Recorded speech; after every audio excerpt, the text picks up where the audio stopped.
Hello everybody and welcome to a new episode on the Lamborghini build. Now I was not expecting it to start this way. So you see, today we're supposed to meet up with Igor and begin working on the donor car. But the thing is that I got a call from him and this thing is a legend. Not some boring Audi 100 or I don't know, some kind of Peugeot. I wasn't even finished talking and the thing broke down. Igor has bought a donor and the thing doesn't drive. And I still don't even know what he bought. As is the age-old tradition, I'll find out what it is when I see it for the first time. Dude, I'm telling you, this thing is legendary. For $500, I think we got a fantastic deal. I'm starting to suspect that the fantastic deal is standing right in front of me. Look at it. Are you being serious right now? Yep, that's it. That's the Lambo? Sure. Care to explain to me why? It's called a Nissan Maximum. So you bought it just for the name? This car has definitely seen better days, man. It's literally been stitched together from bits and pieces. Wait, man, are you actually serious? That's our Lambo. Yes. No bumper, a completely rotted trunk lid. It's basically non-existent. And here we have the first intact body panel. Rooted, and this is particularly charming. Just so that you stop doubting the car, let me show you the engine. I take it you don't even need to pull a handle to open it. The latch is torn off, so is everything else. It actually looks pretty substantial. We are definitely placing it in the rear. It's a stick shift, by the way, but how do you intend to switch gears? The simplest way has to be like this. Or ask the passenger. So we've got a V6, it's a 3-liter with 24 valves. Well, judging by the valve cover anyway. It's rated at 200 horsepower, but the actual figure is a mystery, since this one is in Middle East trim, and it should have more power than the Euro version. But what are the main differences from the Euros? These don't have a catalytic converter or O2 sensors. This is one of the top-tier popular Japanese engines. They put these in Skylines. That sounds pretty cheeky. And for just $500, man. But it doesn't drive though. So for $500, you bought a motor, gearbox, and documents. So what exactly is broken? Why were you on foot? I don't know, it just quit for some reason. The transmission's jammed. What is going on? When I bought it, I was roasting the front tires in first and in second. There was a ton of wheel spin. I couldn't get up to speed due to a lack of grip. So it does have some power. It has plenty of power. Now, if I'm being completely honest, I do have my apprehensions about this car. That said, it does seem to have good potential in it. Then again, you've already bought it. It's not like we have much of a choice. No turning back. Then there's the fact that you're never gonna sell it, that I can assure you. The guy who sold it to you must have put up a candle for your good health. Yeah, I think he's pretty happy. Oh wow, the wheels are held in by studs, in true sports car fashion, like on and off. Importantly, the bolt pattern is the common Japanese 5x114.3, so I guess we can buy some legit popular rims for cheap then. And it does have a manual, meaning that instead of calling in a tow truck, we can simply go get a rope, the Frontera, and head for the garage.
Okay, so our worst suspicions proved to be unfounded. We're looking at a busted axle shaft bearing holder. The gearbox doesn't seem to be the problem. Yes, indeed. Though for some reason the transmission is stuck in gear. Perhaps something got dislodged due to those impacts, and now the gear shift mechanism is jammed in place. Or maybe the gearbox is broken, which jammed everything around it and smashed that intermediate bearing. So this can work either way. Yeah, but you can tell that the bracket has been broken and loose for a long time. I think it's missing a few of the bolts that secure it to the engine. We're not going to be fixing any of this while it's on the car, just seems a bit pointless. The plan is to tear the whole thing apart and relocate this engine to a different place in the car altogether. It'll just be easier to fix all of this on a bench. Okay, so here's the plan for today. First, we disconnect the wheels from the gearbox so that we can roll the car back and forth. After that, we begin tearing this Nissan Maxima apart. At the end of the day, if things go as planned and the car is taken apart to the last bolt, we might even test fit a few Lamborghini panels. Right, let's get to work. Yeah, it's about time we get started.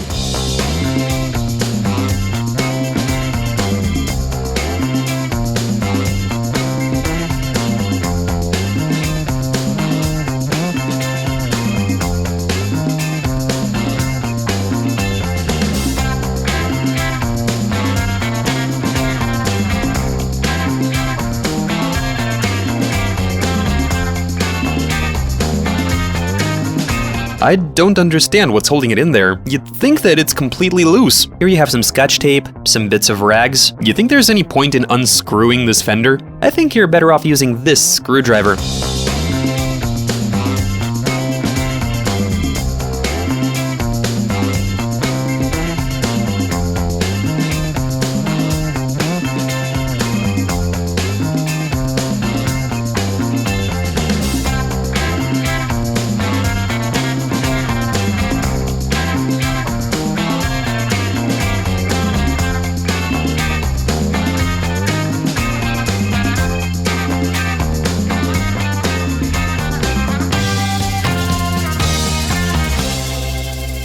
So at the moment, this Nissan is fitted with normal sort of car doors. However, soon it'll be sporting a set of mad Lambo doors that'll open like so. Yegor has done a bit of work, and these are already Lambo doors. So far they're undecided, whether they prefer to be this way or that way. Things are about to get very different. People in the comments are going to tell us that we've lost our minds. I mean, before we were tearing Ladas to pieces, and now we've bought ourselves a Nissan with a 220 horsepower V6. It's a Fast and Furious car. What's next? If somebody who works at a junkyard is watching us, please take note that we have a bunch of unneeded Nissan Maxima bits that we're willing to trade for something useful. We gonna chop this door too? Having an axe in here is pretty dangerous, I think.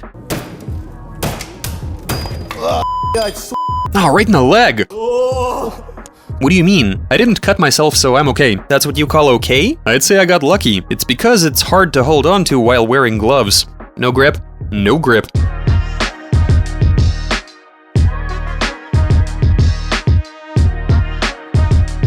That looks terrible. I mean, it just looks so out of place. We're gonna have to hack everything up. Now you see, some people build replicas and just leave the layout virtually untouched. I mean, with the engine still up front. What do they use? Peugeot 406 Coupes, Ford Cougars, Toyota Celicas. Did you notice that those front engine car-based replicas tend to be very tall? Like pretty much the height of an SUV. Placing the bumper down low and working your way from there, it's not gonna happen. You simply can't make the car low because the engine is too tall. But we're taking a true replica builder's approach to this, or replica fabricator. The point is that we're going the American route. They usually relocate the engine to the back, place it onto a subframe. More often they go automatic, but sometimes they do use manual. We're gonna be installing a manual transmission, so yeah, this is going to be proper. Well, at least in concept. This has to be OEM glass, so durable. Nothing. See that? Nothing! Let me try. Don't hit it too hard. How? Look at that! Now I want a Nissan. What the? Okay, so when the screen gets hit by a rock, how much force does it have to exert? If this kind of hit, oh my god, look! Nothing! Not a scratch. So the plan is to reuse the upper part of the front end and the subframe, so we'll still have the VIN. Yeah, you open the trunk, and there's your VIN. The factory steel, seams, strut towers, all of that is going to remain intact. The rear suspension is useless, we basically need 2 sets of front suspension. I guess we can make it so that the back wheels also turn. You know what, the latest Aventador actually does have 4-wheel steering, so why not improve on our earlier generation model and run that kind of system? Though the engine is half the horsepower, we can always install a second motor.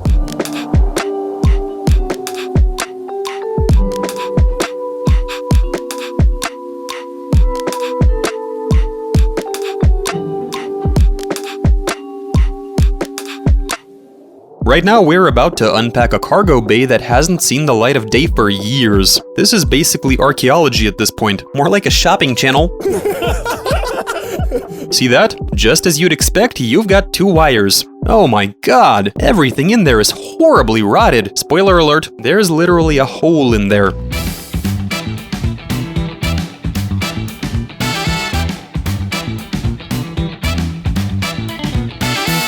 Oh my god. This sucks. What's that? Some sort of massager? That's a heated seat cover. You can place it under your jacket to get yourself warm. You walk up to it, get yourself nice and warm. At least we have a fire extinguisher. I'll go put it next to the heater. This is the second bottle of rust converter I've found. He probably tried fixing those holes using a rust converter. And let me show you something else. He's got rust converter and this. He was literally taping up the car. This is actually a really cool car. When I looked into it, I gained quite a bit of respect for it. It was in the Fast and the Furious. Now let that sink in for a minute. We've got a Fast and Furious car.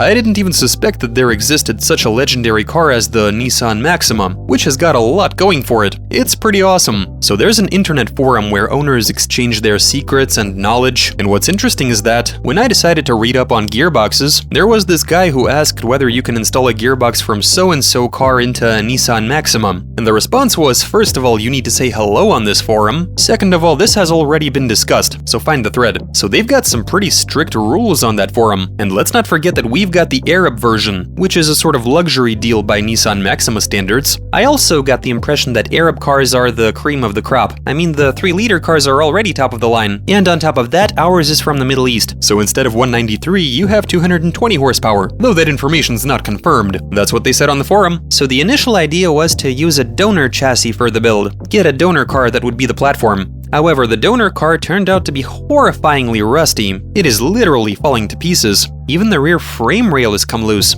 You can tell that all of the reinforcement, there's nothing left of the chassis down below. It has been stitched together from bits and pieces. Here you've got evidence of some weird repairs. You can tell that this body is completely buggered.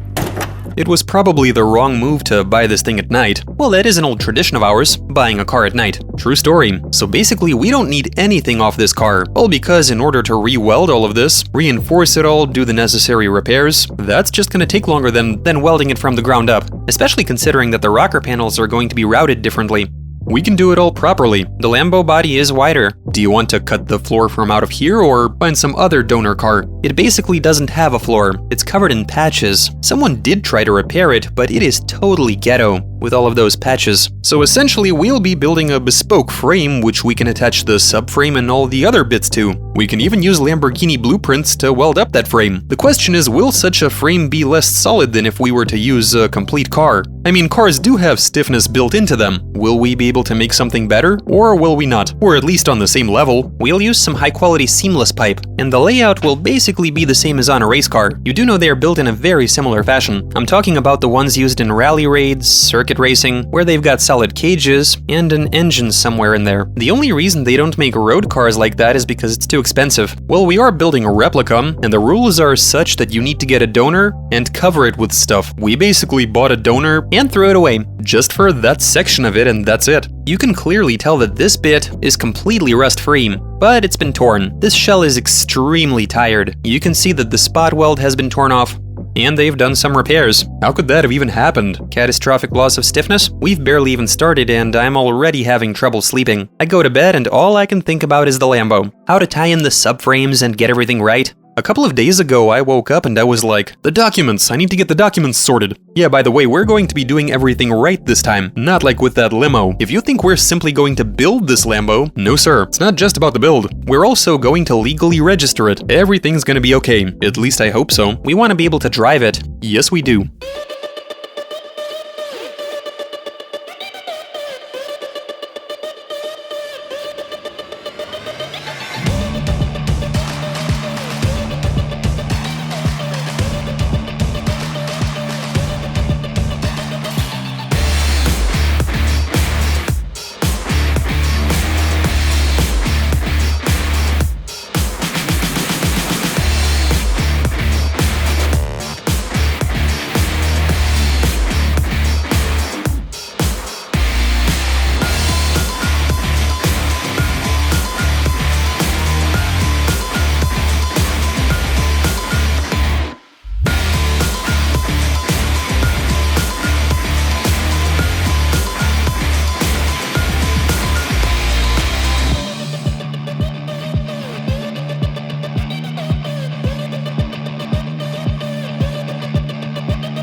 look, that's birch bark. Well, it definitely looks like paper. I can smell gas, by the way. Time to get the angle grinder.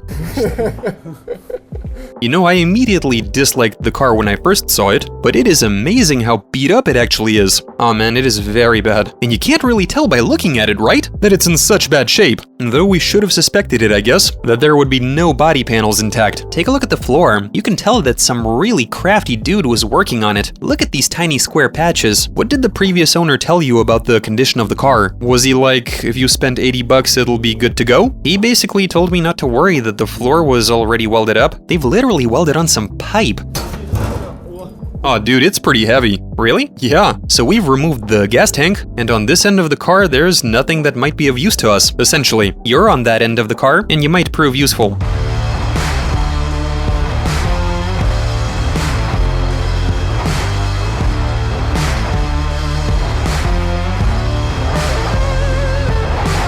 I take it we're done for the day. You know, I really think we shouldn't cut the body just yet. Let's take a breather, think this over, because our next step might turn out to be, yeah, we might lose the rear end for good. We might actually have to use the floor, the rocker panels, or maybe something else. We need to at least consider what exactly to cut off. The only intact bit I saw was the transmission tunnel. It even appears to be covered in factory paint. Next time, we're going to continue the Lamborghini build, and despite the fact that so far things are looking pretty bad, I am sure that we can make this work. I mean, now we have experience in building cars. At the very least, this time we will build a car that you can drive on the streets. This is going to take so much more effort than the limo.